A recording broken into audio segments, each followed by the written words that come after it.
반갑습니다. 사랑합니다.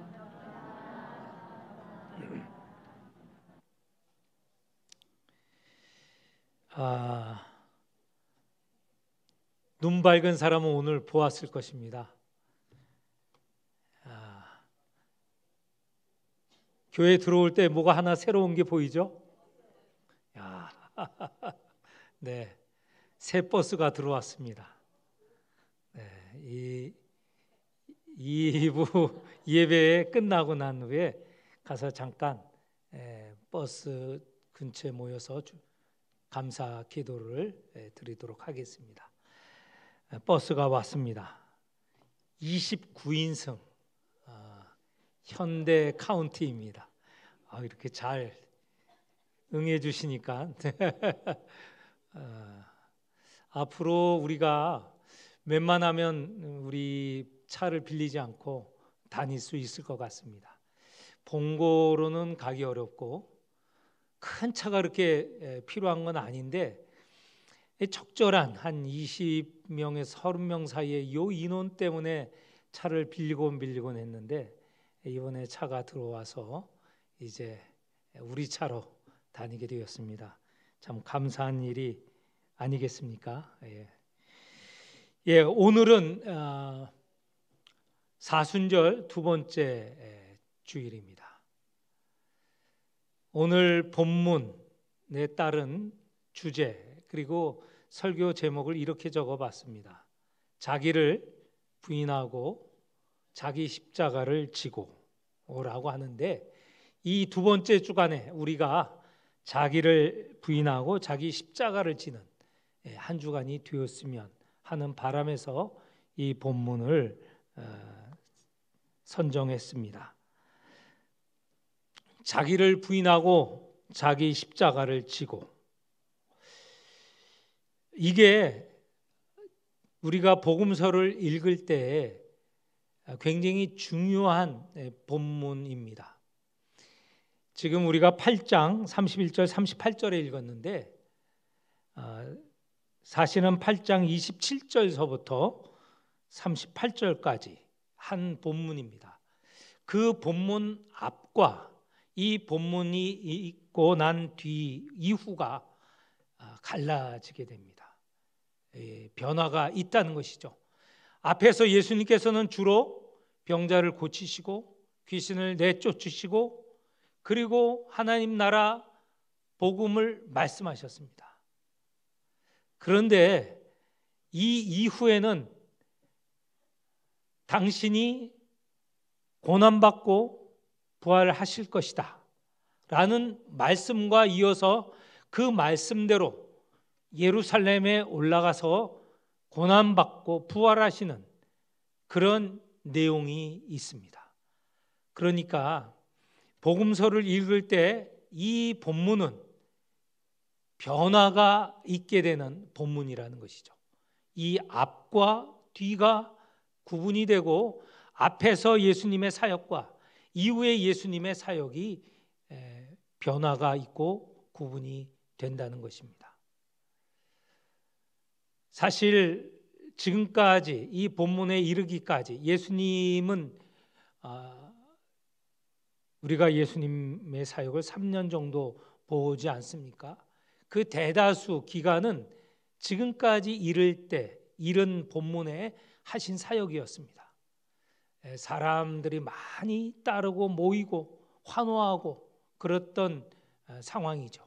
그런데 이후에 보면 이제 조금 있으면 예수님께서 예루살렘에 올라가시고 예루살렘에서의 며칠간의 사역이 이렇게 길게 기록이 되어 있는데 여기에서는 앞과 같은 그런 기적, 이적, 신비 이런 게 있지 않습니다. 여기에는 고난, 고통 그리고 그에 따른 십자가에 달리시고 죽으시는 장면, 물론 부활이 있습니다. 그렇지만 이렇게 내용도 구분이 되고 예수님이 하시는 사역도 구분이 되는 그런 본문이 바로 오늘 우리가 읽은 이 본문입니다.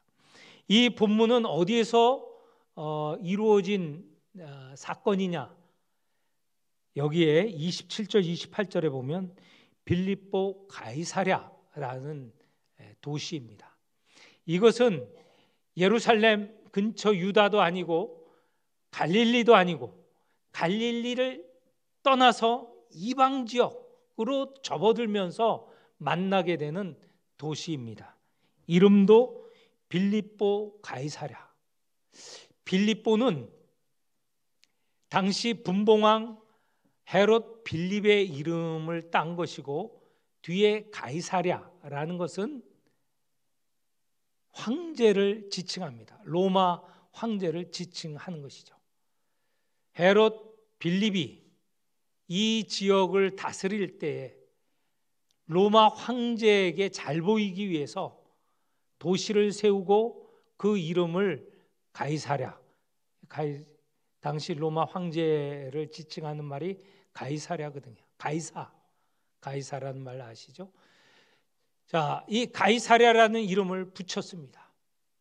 이 도시는 그 이름에 걸맞게 황제를 기념하는 건물, 그리고 로마 사람들이 자기들이 섬기는 로마 신들을 또 모시는 신전도 있었습니다. 또 여러 큰 건물, 그리고 사람들이 모이는 극장, 뭐 이런 것들이 웅장하게 화려하게 지어진 도시입니다. 이런 도시에 예수님께서 들어가신 것이죠. 제자들과 함께 가셨습니다. 그리고 길가에서 오늘 읽은 본문이 지금 대화가 이루어지는데, 이 길가라는 것은요, 우리가 어떻게 생각하면 될까요? 내가 대동을 가기 위해서, 대동복지센터를 가기 위해서 길을 간다, 그런 길은 아닐 겁니다. 그리고 이 앞에 대동 오거리가 있는데, 그런 대동 오거리에 가기 위해서 큰 길가로 간다, 그런 길가도 아닙니다. 이 길가는요, 지나가면 당시 로마 문화와 그 웅장함을 만나게 되는 곳이죠. 제가 지난 여름에 튀르키예를 갔습니다. 에베소, 우리가 잘 아는 에베소 교회도 있고, 그 선교 여행 중에 에베소라는 이름이 언급되어 있지 않습니까? 그런데 지금은 튀르키예, 터키의 지방의 한 도시이죠. 그 튀르키예는 2000년 전의 모습은 그대로 남아있지 않습니다. 아주 부분적으로 일부가 남아있습니다. 그럼에도 불구하고 그 튀르키예 유적지 길을 걷다 보면, 야, 이 도시가 얼마나 크고 위대했는가라는 것을 경험하게 됩니다.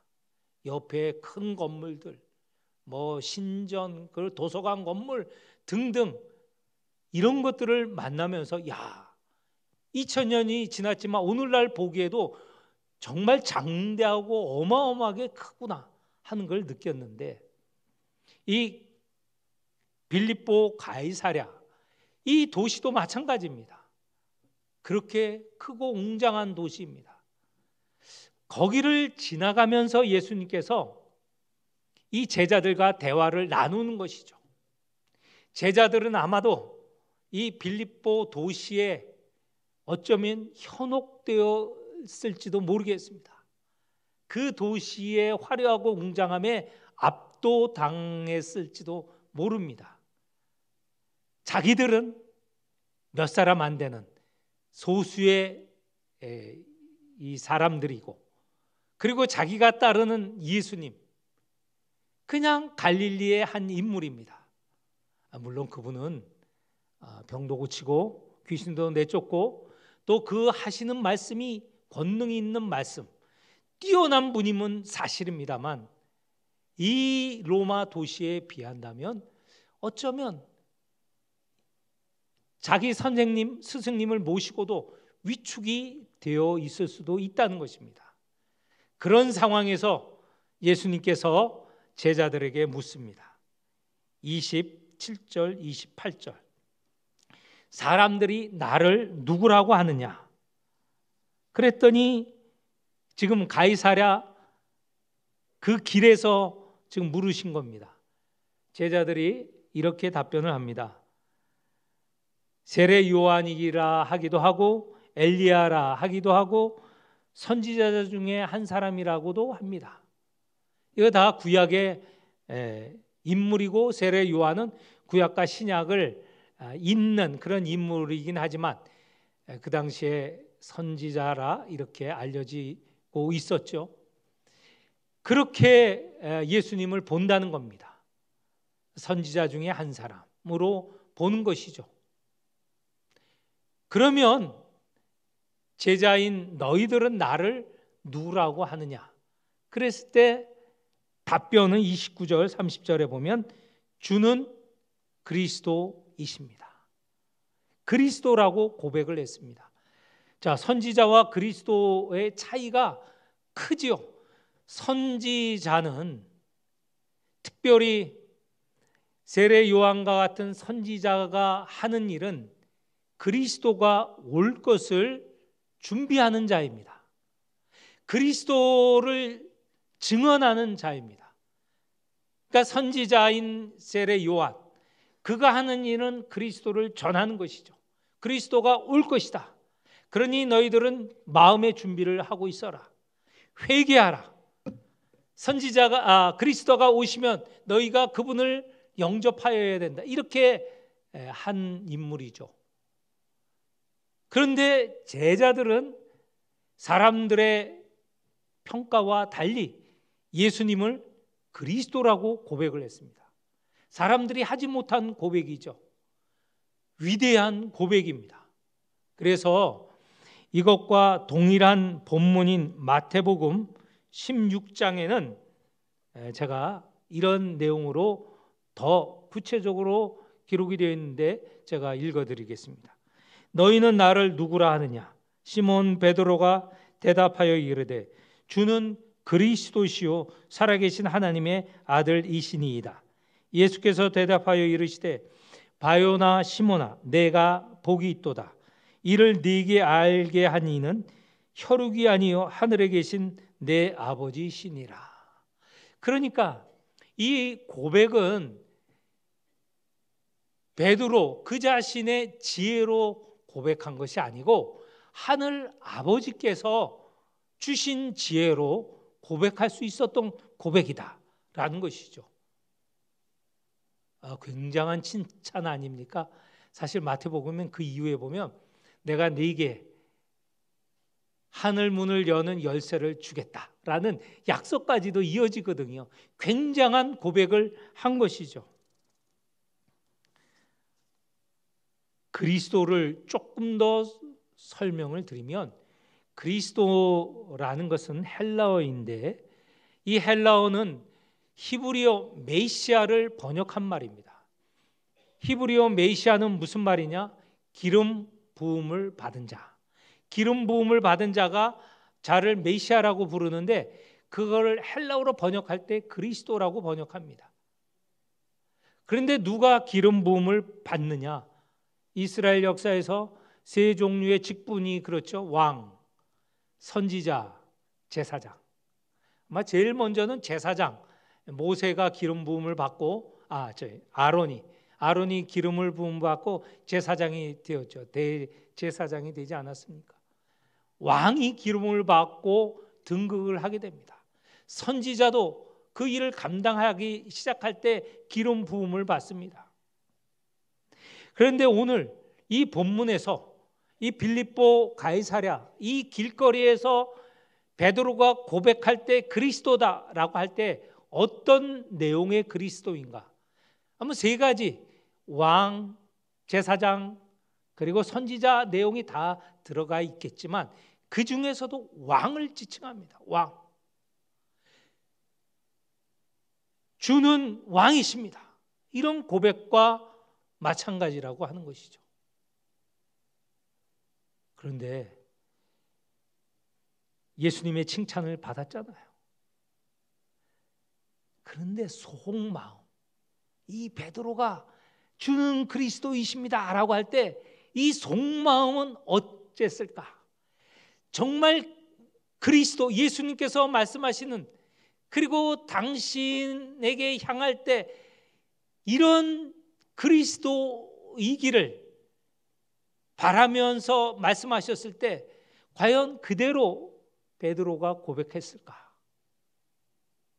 그것이 오늘 우리가 읽는 본문에서 나오게 됩니다. 31절. 자, 베드로가 고백한 주는 그리스도이십니다 라고 고백했을 때, 이때부터 예수님께서 새로운 가르침, 그 이전에는 말씀하시지 않는 가르침을 주십니다. 그게 31절에 나오는데 우리 한번 같이 읽겠습니다. 31절. 인자가 많은 고난을 받고 장로들과 대제사장들과 서기관들에게 버림받아 죽임을 당하고 사흘 만에 살아나야 할 것을 비로소 그들에게 가르치시되, 여기 보면 비로소 가르치시는 내용이, 이게 베드로가 그리고 제자들이 듣기에 좋은 내용은 아니에요. 그들에게 좋은 내용은 아니에요.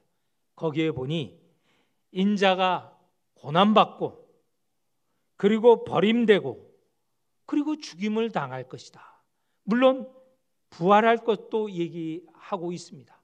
그런데 제자들이 듣기에, 베드로가 듣기에 이것은 고난당하고 죽는다는 말이 더 강하게 들리는 것입니다.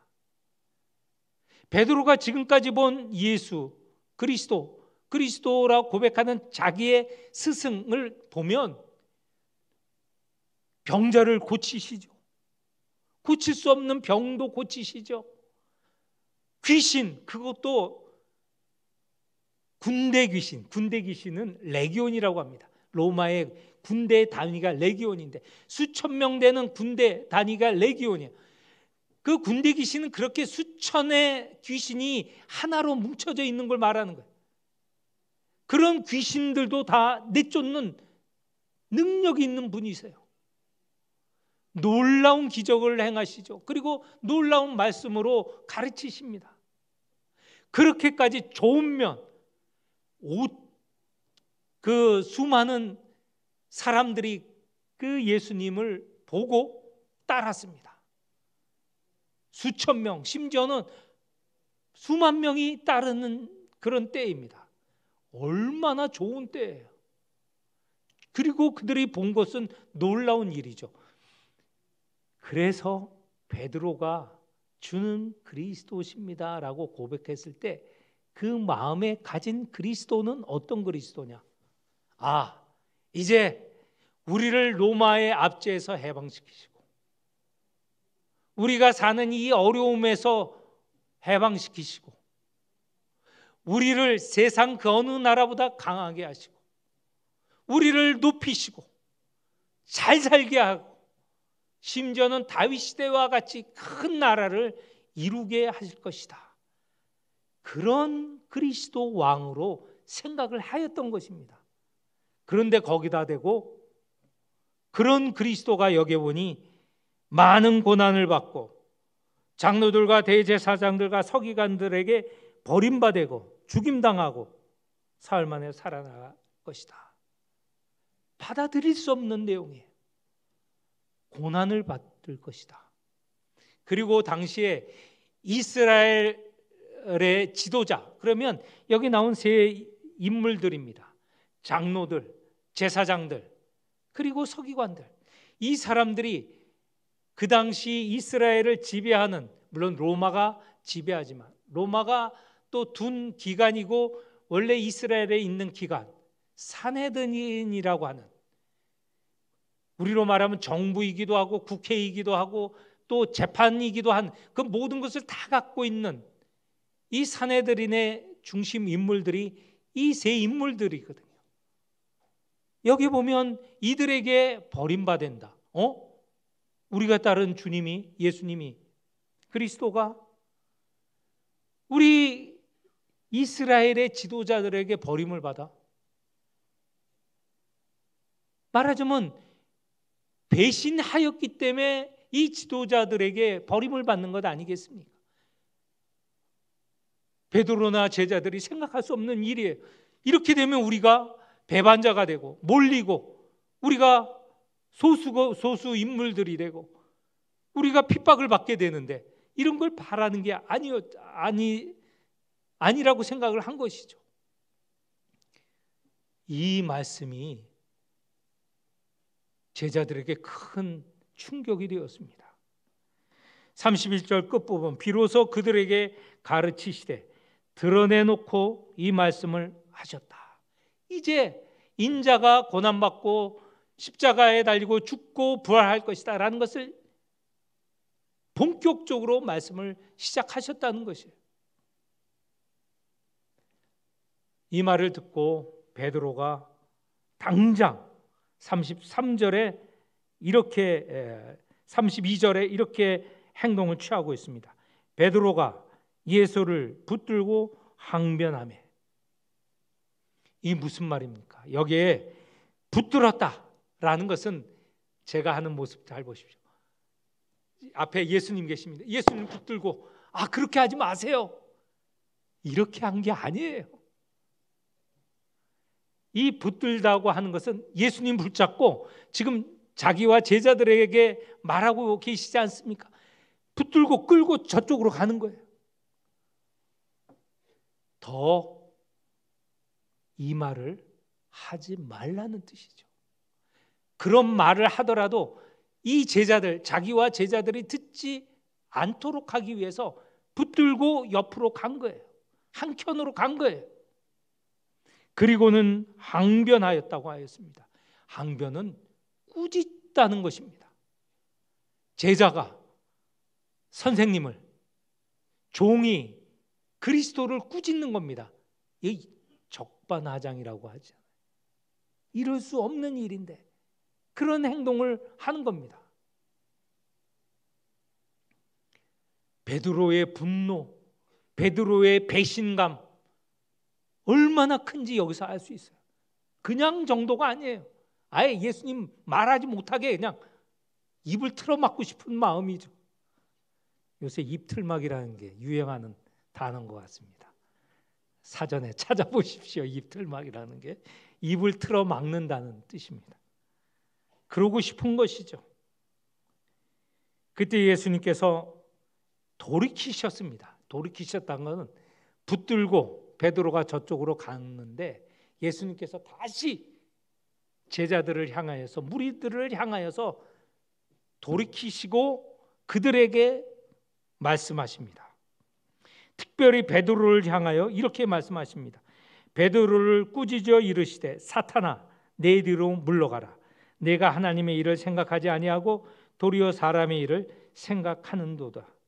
여기서 베드로를 꾸짖는다는 것은 베드로가 예수님을 향하여 항변한다 말과 똑같은 말이에요. 그러니까 번역을 그렇게 했으면 더 실감 날 텐데 그래도 제자가 선생님을 꾸짖는다 이렇게 번역하기가 미안해서 그래서 이 번역을 이렇게 한 겁니다. 사실 말 그대로 번역을 하면 베드로가 예수님을 꾸짖는 그 말 그대로 예수님께서 베드로를 꾸짖는 것입니다. 똑같은 말이에요. 베드로가 하는 일이 뭡니까? 사람의 일이 아니라 하나님의 일이 아니라 사람의 일이고요. 결국은 그것은 누가 하는 일입니까? 사탄이 하는 일입니다. 조금 전 예수님께서는 베드로가 정말 너는 대단한 고백을 하였다. 너는 하나님께서 주신 그 지혜로 고백을 하였다라고 칭찬을 하셨는데 바로 이어서 사탄이라고 아예 지칭을 합니다. 예수님의 사역 가운데 이렇게 분노하시는 일이 있었을까? 물론 나중에 이제 예루살렘에 올라가셔서 성전에 올라가셨을 때 거기서 장사하고 환전하는 사람들을 채찍질하면서 내쫓으실 때 분노하셨지만 이것은 그런 사람이 아니라 당신을 따르는 12제자와 무리들 가까운 사람들에게 하시는 분노가 아닙니까? 그리고 그들에게 사탄이라고 하는 거예요. 베드로를 지칭하는 말이지만 그런 생각을 하는 너희들은 사탄이다 라고 말하는 것이죠.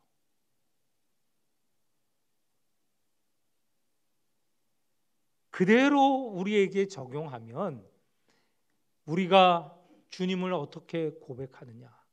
우리 역시 주님을 그리스도라고 고백하지 않습니까? 주리 그리스도라고 고백함에 불구하고 우리도 사탄이라고 꾸짖음 당할 수 있다는 것이죠. 왜 그렇습니까? 주님께서 말씀하신 그리스도, 그 온전한 참된 그리스도로 받아들이지 않고 자기가 원하는 자기의 욕망을 충족하고 자기의 바람을 충족하게 하고 자기의 부를 확대하고 자기에게 명예와 힘을 주기를 원하고 하는 그런 그리스도로 고백한다면, 그리고 그런 그리스도라고 믿고 따른다면 우리에게도 동일한 꾸짖음이 있을 것입니다. 너희도 사탄이다. 이런 말씀을 하시고 이제 제자와 무리들을 바짝 부르십니다. 34절이죠. 무리와 제자들을 불러 이르시되 누구든지 나를 따라오려거든 자기를 부인하고 자기 십자가를 지고 나를 따를 것이니라. 제자인 너희들이 스승인 나를 따르려면, 그리스도인 나를 따르려면 어떻게 하였느냐? 자기를 부인하여 자기 십자가를 지라는 것이죠. 자기를 부인한다는 것은 무엇입니까? 자기의 욕망, 욕심을 버리라는 것입니다. 자기의 계획을 버리라는 것입니다. 자기의 뜻을 버리라는 것이죠. 여러분의 뜻, 여러분의 계획, 여러분의 욕망은 무엇입니까? 조금 전에 말씀을 드렸지만 많은 이들이 진정한 그리스도가 아닌 자기가 만들어 놓은 거짓 그리스도를 따르고자 했던 것 아닙니까? 내 이익을 위해서, 내 욕망을 위해서, 내 부를 위해서, 내 가족만을 위해서 하는 그런 바람, 그런 욕망이 비워져야 주님을 따를 수 있습니다. 그런데 비우고 난 후에 어떻게 하여야 되느냐? 자기 십자가를 따라야 되는 것이죠. 자기 십자가를 따른다는 것은 예수님과 같은 길을 걷는다는 것입니다. 예수님이 행하신 일, 예수님이 베푸신 일, 예수님이 마지막까지 끝까지 유지하신 일, 그게 무엇입니까? 사람을 섬기는 일이시죠. 사람을 사랑한 일입니다. 세상을 섬기고 사랑한 일이죠. 그 일을 위하여서 십자가에 결국 달리셨고 죽임을 당하셨습니다. 이것이 십자가를 지는 일입니다. 우리의 욕심을 버리고 사랑하되 섬기되 자기의 가장 중요한 목숨도 내놓을 수 있을 만큼 그렇게 하여야 나를 따르는 일이다, 이렇게 말씀을 하십니다. 그래서 그것의 내용, 이렇게 따를 때 정말 참 생명, 진정한 생명을 얻을 것이다 라고 하십니다. 35절 중반 이후에 보면 누구든지 나와 복음을 위하여 자기 목숨을 잃으면 구원하리라. 이렇게 예수 그리스도께서 전하신 말씀인 복음을 위하여 자기를 버릴 때, 자기를 부인하고 십자가를 질 때, 그것이 자기를 버리는 것 아닙니까? 자기 생명을 버리는 것 아닙니까? 그럴 때 진정한 구원, 영원한 생명을 얻을 수 있다고 말씀하십니다. 이렇게 얻은 생명은 천하보다도 중요하다고 말씀하십니다. 36절, 37절 사람이 만일 온 천하를 얻고도 자기 목숨을 잃으면 무엇이 유익하리요? 사람이 무엇을 주고 자기 목숨과 바꾸겠느냐? 사순절 두 번째 주간에 예수님께서 이 자리에 오셔 우리에게 말씀하십니다. 너희는 나를 누구라 생각하느냐? 누구라 고백하느냐? 우리 모두 다 주는 그리스도이십니다. 그런데 그리스도라 고백하면서도 사탄이 될 수가 있어요. 너희는 어떤 그리스도를 고백하고 따르느냐? 예수 그리스도, 그분은 마가복음 10장 45절에 나오는 대로 나는 섬김을 받으러 온 것이 아니라 섬기려 하고 내 목숨을 많은 사람의 대속물로 주려고 왔다라고 말씀하십니다. 그 일이 바로 예수님께서 자기를 부인하셨고 자기를 결국 십자가에 달리시게 한 일입니다. 우리도 그와 같이 나를 부인하고 나의 십자가를 질 때 진정 예수 그리스도를 따르는 것이고, 우리가 그런 예수 그리스도를 주로 고백하는 그 고백이 참되게 되는 것이죠. 말씀을 맺습니다. 이 사순절 두 번째 기간, 이 한 주간 우리는 나를 부인하는 한 주간, 부인만 하는 것이 아니라 주님을 따르기 위하여 고난받는 그런 한 주간이 되시기를 축원합니다. 기도하겠습니다. 하나님 아버지, 우리 모두 주님을 그리스도라 고백합니다. 그러면서 나의 욕망, 나의 욕심을 채우는 것은 아닌가? 나의 욕심을 채워주는 그리스도를 바라는 것은 아닌가? 우리 자신을 돌이켜보며 회개합니다. 우리를 위하여 당신을 버리시고 십자가에 지신 예수 그리스도, 또한 우리에게 주신 말씀, 자기 자신을 부인하고 십자가를 지라고 주신 이 말씀을 받아들이는, 그리하여 참 그리스도를 고백하는 제자들이 다 되게 인도하여 주옵소서. 예수님의 이름으로 기도하옵나이다. 아멘.